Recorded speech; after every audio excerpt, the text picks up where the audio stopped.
In Episode 5, Finn and Jake encounter Hub Island, the third of the 4 islands. Unlike the previous 2 episodes, this one does not focus on the island or the people currently living on it. Rather, it tells the story of Martin and Minerva. These are the 2 biggest episodes for explaining Finn's origins and how he ended up alone on Oo. But sometime between Finn's arrival on Oo and Finn returning, Hub Island has been left to ruin. Episode 7 would later reveal why this happened. Several years after Finn had been lost, Dr. Gross's experiments became more unnatural. She thought technology and adaptation would be the answer to humanity's problems. Gross had already been giving cybernetic implants to some of her seekers, but now she was fusing animals together. In this process, she released a deadly virus. Minerva describes this as being the most catastrophic thing to happen to humanity in 300 years. The event that happened 300 years ago prior to this was likely humans trying to escape the islands, which is said to have almost destroyed them. The virus had a fatality rate of 62% in the general population, and they began to quarantine people on Founders Island. Most, if not all, of the helpers died of the virus. This led Minerva to upload her consciousness into machines, which allowed her to help the population recover. An interesting character in this episode is Dr. Gross, the one responsible for releasing the virus. Her character is taken straight from the 1896 science fiction story, The Island of Dr. Moreau. In the story, a shipwrecked man finds an island home to a mad scientist. The scientist creates hybrid beings from humans and animals, which are called beast folk. Dr. Moreau is later killed in a fight with one of these hybrids. Without the scientist, the beast folk begin falling back into their primitive nature and return to the natural world. The main character is able to escape the island months after the death of Moreau. Upon his arrival back to civilization, though, he constantly feels that the people he encounters are slowly turning more primitive, just as the beast folk began to do. And while not part of the island's miniseries, it's interesting that when Finn returns to Oo, it has mutated, and they have to return it to its original state. But among the many themes of the island of Dr. Moreau is one relevant to the 4 islands, and that is human interference with nature. Dr. Gross heavily interferes with nature, both in animal species and in humans. She is the most responsible for the events of Hub Island, but continues her strange experiments after the virus, even claiming years later that she is creating the opposite of extinction, when she almost caused one. We see in the episode Preboot that a lifetime of installing mods has made her more machine than anything, and her collection of mutated animals has grown larger. She still has plans to give all remaining humans mods, and until her apparent death, she was firm in her belief to speed up evolution. Okay, there's an obvious example of what this virus can be compared to: the coronavirus. COVID-19 was first discovered in late 2019, and by early 2020, the world was going into a lockdown. If you became infected, there were a multitude of respiratory symptoms that could develop. It is the worst in elderly people, with the risk of death increasing based on prior patient health and age. It spreads through the air and water, and in some cases, contaminates surfaces. We now have testing, masks, and vaccines to combat it, but it was a wake-up call to the world, and the impacts of it are still ongoing, as it has disrupted the supply chain and businesses in many ways. At the time of this video being uploaded, the death toll nears 7 million worldwide. But what if the lethality was slightly higher? A virus that had this more lethal effect was the 1918 flu pandemic. About 100 years before COVID, a virus broke out right after World War I. Within 2 years, approximately 500 million people were infected, with the death toll estimated to be between 17 and 100 million.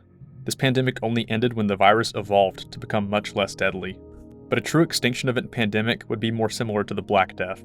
The Black Death or bubonic plague was not a virus, but it was responsible for around 75 to 200 million deaths in the 14th century. The cause for the plague is still disputed, but that only goes to show that pandemics can erupt from many different factors at any moment, and without the proper measures or convenient evolution, they can be detrimental to society. In this case, the solution involved Minerva uploading her consciousness to machines. This allowed her to help the remaining population with no risk of infection. And once again, this island has an interesting relationship with technology. On the first island, human technology caused the downfall of the population. On the second, humans turned to headsets to escape their reality. And here, Minerva seems to fall back on technology as a safety net. Only a few episodes before, Finn had a bionic arm installed, relying on technology just as Minerva did. Together they show the benefits that advancement could have if used in the right ways.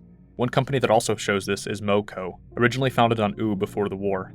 The MoCo logo was shown on a blimp during the Founders song, suggesting that Mo's technology had an impact on helping the humans survive initially. Like Dr. Gross, Mo is mostly a cyborg, as he has lived for over 1,000 years. He is said to have created millions of Mo's in his lifetime. BMO is meant to take care of his son. He never started his family, but BMO was always there for Finn and Jake. Mo is the counter-argument to Dr. Gross. Gross is firm in her belief to drive human evolution with mods. Mo believes technology can be a gentle way to help humanity. He likely created some extreme measures just in case, though. When Minerva uploads her consciousness, there is a panel with a face similar to a Mo. MoCo represents technology as a force for good and safety. It's unclear how much of the island's technology originated from his works, though. The events on this island are plausible, to say the least. In only the last 700 years, hundreds of millions have died from viruses and disease. Modern developments in medicine have helped to prevent mass outbreaks, but the potency for something catastrophic will always be present. Another one of the main themes in this episode is the pattern of human failures. Everything repeats over and over again. No one learns anything, because no one lives long enough to see the pattern, I guess. Here we see the humans repeat their pattern. The pattern of making cruel and unnatural things from the natural. Back then, this act released the Lich. And on the islands, this act released a virus. I mean, the Lich knows the pattern of human suffering will continue, even if he is not present. The question the humans have to answer is how do they break the cycle? The Vampire King wants to try a different route. Marceline says that the other way is like a black hole, an unknown. She wants to take the safe option, where the outcome is known, meaning the cycle repeats because people make comfortable choices rather than facing the unknown. Dr. Gross thinks she is changing things, but she insists that people stay on the islands just as the founders did.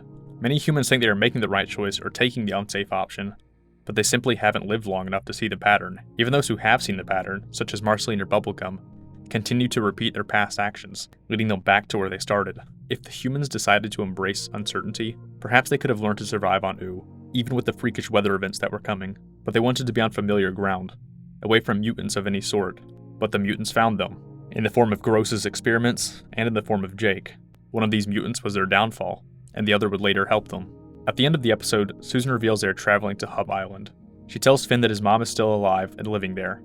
The visit to Island 3 was brief, and the episodes were mostly flashbacks to when it was inhabited, but the theme of this one is that of repeating mistakes and trying to control nature. And the fourth and final island will present what the humans have learned from the other three. If you enjoyed this video, make sure to watch parts 1 and 2, and I hope you've enjoyed your stay in the Cartoon Corner.